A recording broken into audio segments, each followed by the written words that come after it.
Seperti apa singgasananya? Persis di atas reruntuhan Masjidil Aqsa. Ini kiblat kita yang pertama, Bapak Ibu. Maka keyakinan ini yang saya yakini, Bapak Ibu, untuk Indonesia di akhir zaman. Ingat, Indonesia is the next Turkey. Indonesia adalah Turki berikutnya, Bapak Ibu.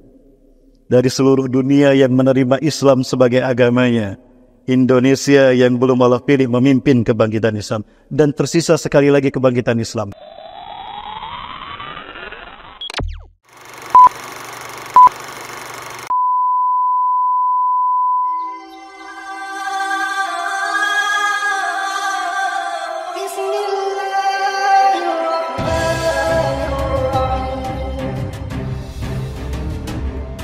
Bapak Ibu rahmati Allah subhanahu wa ta'ala.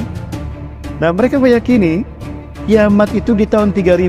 Kata mereka kiamat di tahun 3000. Tapi sebelum kiamat terjadi, mereka akan memimpin dunia di bawah kepemimpinan raja mereka, Mesayah. Mesayah menurut mereka, bagi kita siapa? Dajjal. Ini keyakinan yang membuat Netanyahu berambisi menguasai Gaza. Karena dia ingin menciptakan Israel Raya dari sungai Nil sampai sungai Efrat dan sampai ujung Sinai, Bapak. Menguasai Laut Merah. Dia ingin menguasai dunia. Inilah jawaban kenapa Palestina sampai hari ini dibantai dan dunia diam saja. Karena Yahudi Dajjal sedang mempersiapkan istana Dajjal. Fitnah akhir zaman. Inilah yang dipahami rakyat Palestina. Kenapa negara mereka ingin dirampas dan dunia diam saja, bahkan negara Arab pun diam. Karena ini cara mereka menguasai dunia. Kenapa harus Palestina? Karena Palestina jantung dunia. Palestina menghubungkan benua Afrika, Palestina menghubungkan benua Eropa dan Asia. Menguasai Palestina berarti menguasai dunia. There is not mean for Jerusalem without Solomon Temple. Tapi tidak ada artinya Palestina tanpa singgasana Solomon. Maka mereka harus mendirikan singgasana Nabi Sulaiman. Seperti apa singgasananya? Persis di atas reruntuhan Masjidil Aqsa. Ini kiblat kita yang pertama, Bapak Ibu. Maka keyakinan ini yang saya yakini, Bapak Ibu, untuk Indonesia di akhir zaman. Ingat, Indonesia is the next Turkey. Indonesia adalah Turki berikutnya, Bapak Ibu. Dari seluruh dunia yang menerima Islam sebagai agamanya, Indonesia yang belum Allah pilih memimpin kebangkitan Islam. Dan tersisa sekali lagi kebangkitan Islam. Kapan Ustadz kebangkitan Islam? Saya perlihatkan pada jamaah sekalian.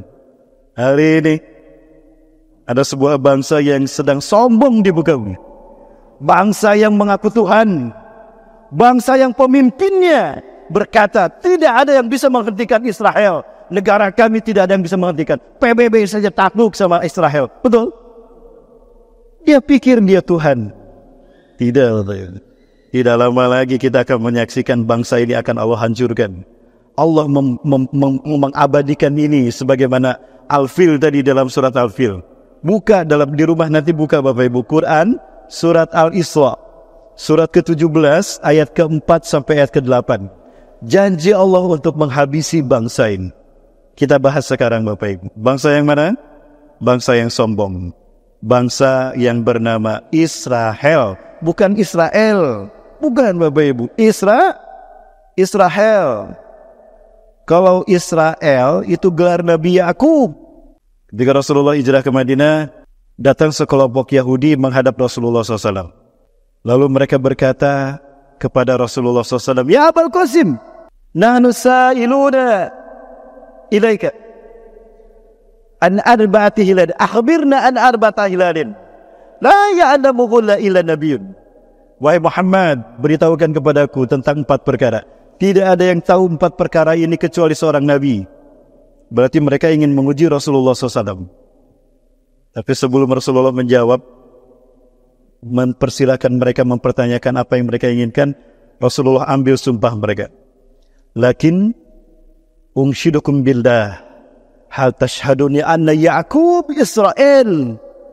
Tapi akan aku ambil sumpah kalian kepada Allah. Apakah kalian tahu kalau Yakub itu adalah Israel? Wala syahidna. Betul kami bersaksi. Allahumma fashhad. Ya Allah saksikan.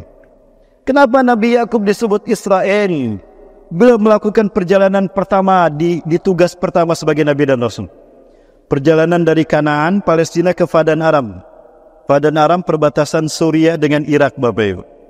Kalau Bapak Ibu melalui jalan utama Trans Jordania, Trans Suriah, Trans Syam, kalau ke kanan ke Saudi Arabia, ke kiri ke Irak, ke kiri lagi ke Suriah.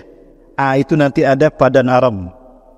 Itu tempat kelahiran ibu Nabi Yakub, istri Nabi Ishak, Rifqah binti Batwail. Berangkat dari Kanaan ke Padan Aram di malam hari, Isra. Perjalanan di malam hari Isra. Karena Allah Eli. Berarti beliau melakukan perjalanan di malam hari karena Allah. Israeli. Maka beliau disebut Israel. Keturunannya disebut Bani Israel. Nah, jadi bangsa ini jangan disebut Israel. Bukan Israel. Sebut Israel. Israel. Perjalanan di malam hari ke neraka hell. Bapak Ibu, bangsa yang berambisi besar. Apa ambisinya Bapak Ibu? Mereka berambisi ingin merebut Masjidil Aqsa dari kita. Bapak. Dia pikir dia bisa menghancurkan Masjidil Aqsa. Demi Allah, saya melihat sendiri Bapak Ibu. Mereka menghancurkan pondasi Masjidil Aqsa. Tidak kurang dari 300 terowongan mereka hancurkan di Masjidil Aqsa. Salat kami di Masjidil Aqsa, di Masjid Kibli terganggu dengan raungan ekskavator yang mereka buat. Mereka punya ambisi menguasai dunia. Jadi they want to take over the world and to create one government in the world. Mereka ingin mengambil alih dunia dan menciptakan satu pemerintahan tunggal dunia. The New World Order. One government in the world. One political system. Demokrasi. One economical system, kapitalisme. One military system, barbarian. And one ideology, Kabalah. Demi Allah, ini mimpi mereka. Ini akan hancur dengan tegaknya Islam tidak lama lagi. Allahu Akbar. Yakin Bapak Ibu? Mohon maaf ceramah saya seperti ini Bapak Ibu. Mudah-mudahan bisa difahami. Bisa difahami Bapak Ibu. Bangsa ini punya keyakinan. Apa keyakinan mereka? Mereka punya keyakinan yang mereka sebut The Jericho Project. Pernah kami seminarkan. Kami seminar dengan seorang misionaris di Bandung, di Jakarta. Misionaris ini masuk Islam. Dia berganti nama menjadi Abdul Manaf, kalau tidak salah. Beliau doktor. Ketika saya menyampaikan ini, beliau mengatakan, benar Ustaz. Inilah yang disebut dengan The Jericho Project. Jadi orang Yahudi Ashkenazim, mereka yakin kalau Masehi ini hanya 3.000 tahun saja. Nah, mereka meyakini kiamat itu di tahun 3.000. Kata mereka kiamat di tahun 3.000.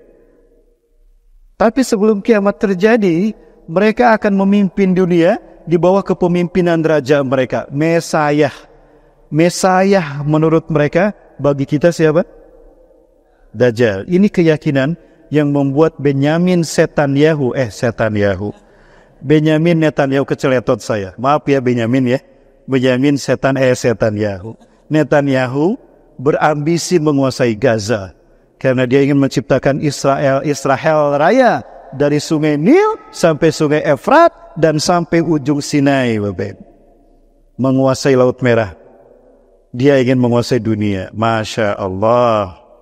Ini Abraha modern Bapak. Saya perlihatkan pada Bapak Ibu. Pertemuan Benyamin Netanyahu dengan seorang murabi Israel.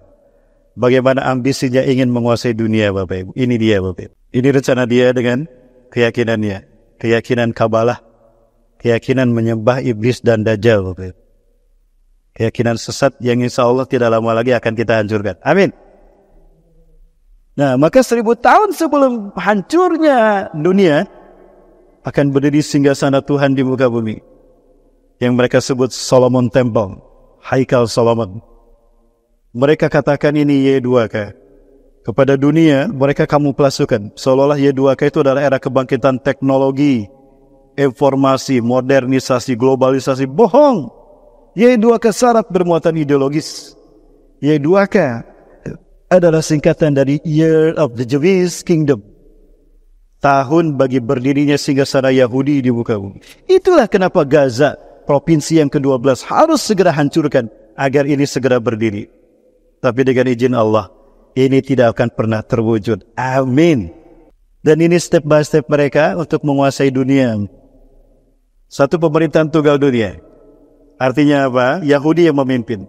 Maka siapapun sekarang, PBB aja gak berani untuk Yahudi. Markas PBB di Palestina, di Gaza dihancurkan, PBB gak bisa ngelawan. Kenapa? Lawanmu Yahudi majikannya kok. PBB itu instrumen politik Yahudi untuk menciptakan balancing antara kapitalisme dengan komunisme, blok barat dan blok timur, Bapak Ibu. Itu juga tipu daya, makar mereka untuk kita. Kapan PBB berpihak kepada umat Islam? Halo? Buktikan. Sudah 300 resolusi PBB untuk Israel. Satu pun tidak berujung dengan menghukum Israel. Tidak. Itu hanya membuat kita supaya diam, tidak melawan. Bisa diikuti Bapak Ibu? Nah, Bapak Ibu rahmati Allah. Maka negara-negara di dunia harus menjadi pemerintahan bayangan Yahudi. Artinya, negara manapun harus dipimpin oleh pemimpin yang loyal kepada Yahudi. Tidak nurut sama Yahudi, hancur. Lihat Irak, Saddam Hussein digaulingkan. Lihat Muammar Gaddafi, ingin menciptakan Liga Arab, merasa terancam, hancur Muhammad Gaddafi dibunuh. Lihat Muhammad Mursi di Mesir, ingin menciptakan Mesir yang bersyariat Islam, baru 1 tahun 13 hari ditumbangkan juga. Indonesia, lanjutkan bersama anak saya. One political system, kapitalisme. One economical system, demokrasi. One military system, main bantai teroris, dibantai, tidak terbukti, cukup minta maaf. Padahal mereka sudah membantai umat Islam ribuan di Gaza, di Irak, di Afghanistan, di Kandahar. Cukup minta maaf. Padahal mereka sudah membantai manusia yang bernama umat Islam, Bapak Ibu. Inilah one military system. Dan terakhir one ideologi, Kabalah, Bapak Ibu. Banyak pejabat di tanah air ini yang komitmen kepada Kabalah, mengangkat tangannya seperti ini. Ada tidak? Ada tidak? Langkah-langkah inilah untuk menuju the New World Order. Pertanyaannya, di mana mereka menciptakan pusat pemerintahan dan kendali mereka atas dunia? Mereka memilih jantung dunia. Jantung dunia. The heartland of the world. Jantung dunia. Dan jantung dunia itu bernama Palestina. Bernama Palestina. Inilah jawaban kenapa Palestina sampai hari ini dibantai dan dunia diam saja. Karena Yahudi Dajjal sedang mempersiapkan istana Dajjal. Fitnah akhir zaman.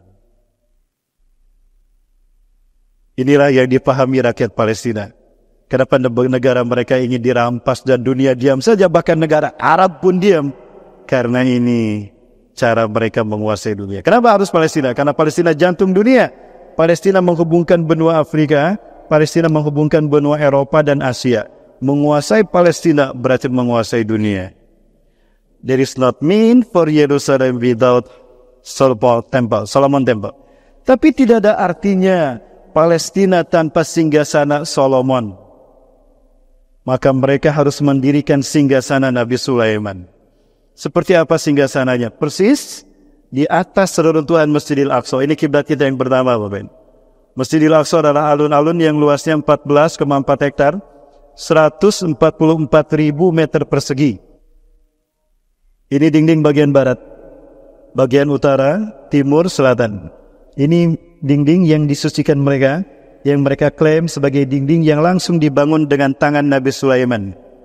Maka mereka sebut ini dinding suci. Mereka ratapi dinding ini ketika hancurnya istana raja mereka.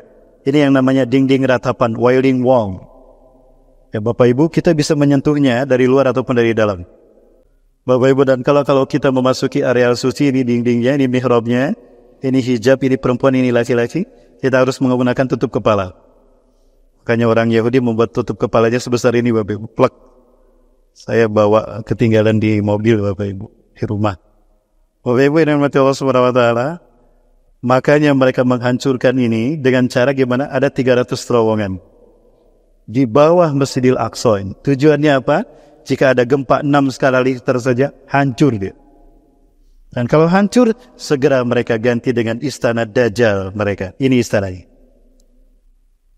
Inilah istana Dajjal yang mereka persiapkan persis di atas puing-puing Masjidil Aqsa, kiblat kita yang pertama. Menerima sebuah bukti, menemukan bukti bahwa tiang-tiangnya sudah dibor, sudut-sudutnya sudah mereka bor. Makanya kita tidak boleh di waktu-waktu tertentu memasuki Masjidil Aqsa. Kami mau sholat Pak, ditutup. Akhirnya kita sholat di luar, tidak di dalam Masjidil Aqsa. Kenapa? Masjidil Aqsa-nya sedang mereka hancurkan. Mereka masukkan cairan termit, nanti cairan ini menyebar dan akan membuat dia roboh, keropos. Maka di waktu tertentu akan hancur secara bersamaan. Bruk! Dan akan mereka ganti segera dengan Haikal Solomon, istana bagi Tuhan mereka. Siapa? Mesaya. Bagi kita,